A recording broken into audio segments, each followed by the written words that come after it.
நல்லா டேஸ்டான ஹெல்த்தியான நல்ல கிறிஸ்பியான வாழைப்பூ வடை எப்படி செய்யலான்னு பார்க்கலாம்.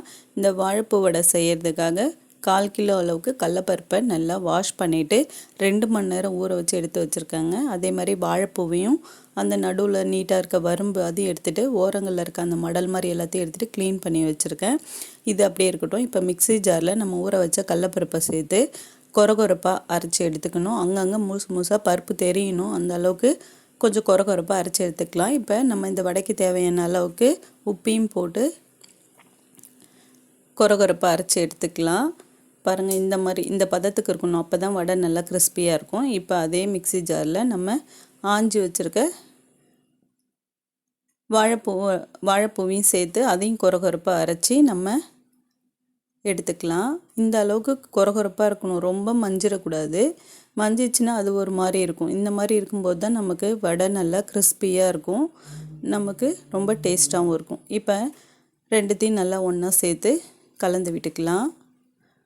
இப்போ ஒரு மிக்ஸி ஜாரில் 5லேருந்து 6 வரமிளகா, 1 ஸ்பூன் அளவுக்கு சோம்பு, ஒரு 20-25 பல் பூண்டு, பெருசாக இருந்தால் ஒரு 15 பல் போதும். இது சின்ன சின்னதாக இருக்கிறதால ஒரு 20-25 பல் சேர்த்து இது மாதிரி கொரகொரப்பாக அரைச்சி எடுத்துக்கோங்க. நம்ம வாழைப்பூ வடைக்கு டேஸ்ட்டு கொடுக்குறதே இந்த மசாலா தான்.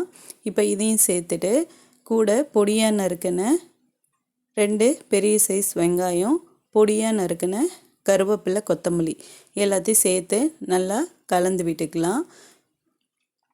வரமிளகாய், சோம்பு, பூண்டு இது 3த்தையும் நல்லா கொரகொரப்பாக அரைச்சி சேர்த்துக்கோங்க. இந்த வாழைப்பூ வடைக்கு ரொம்ப டேஸ்ட்டை கொடுக்குறதே அதான். நமக்கு மாவு ரெடி ஆயிடுச்சு. இப்போ வடை பொரிக்க தேவையான அளவுக்கு எண்ணெய் ஒரு கடாயில் ஊற்றி வச்சுருக்கேன். எண்ணெய் நல்லா சூடானதும் நம்ம வடையை தட்டி போட்டுக்கலாம்.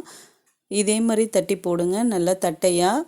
ரொம்ப மொத்தமாக இருந்துச்சுன்னா நமக்கு அந்தளவுக்கு கிறிஸ்பியாக இருக்காது. நல்லா கிறிஸ்பியாக வேணும்னா ஒரு உருண்டை மாவு எடுத்து நம்ம உள்ளங்கையில் வச்சு இது மாதிரி நல்லா விரல்களால் இது மாதிரி தட்டி போட்டுக்கலாம். இப்போ போட்டுட்டு இது 2 பக்கமும் நல்லா திருப்பி விட்டு நல்லா கோல்டன் ப்ரௌன் ஆனதும் நல்லா வடை நல்லா வெந்ததும் நம்ம இதை எடுத்துக்கலாம். சூப்பராக வெந்துடுச்சு. இப்போ இதை ஒரு பாத்திரத்துக்கு எடுத்துக்கலாம். இதே மாதிரி நம்ம எல்லாத்தையும் எடுத்து தட்டி போட்டு எடுத்துக்கலாம். நம்ம தட்டுறதில் தாங்க இருக்குது. நம்ம உள்ளங்கையில் வச்சு இது மாதிரி விரல்களால் அழுத்தம் கொடுத்து தட்டி போடும்போது நல்லா கிறிஸ்பியாக இருக்கும் வடை. சில பேர் அப்படியே லைட்டாக உள்ளங்கையில் வச்சு ஒரு ப்ரெஸ் கொடுப்பாங்க மசால் வடைக்கெலாம். அது மாதிரி இருந்தால் அந்த அளவுக்கு கிறிஸ்பியாக வராது. இது மாதிரி கொஞ்சம் தட்டி போட்டுக்கிட்டிங்கன்னா நல்லா கிறிஸ்பியாக இருக்கும், மொறுமொறுன்னு இருக்கும் சாப்பிட்றதுக்கு. இதே மாதிரி நம்ம எல்லா வடையும் சுட்டு எடுத்துக்கலாம்.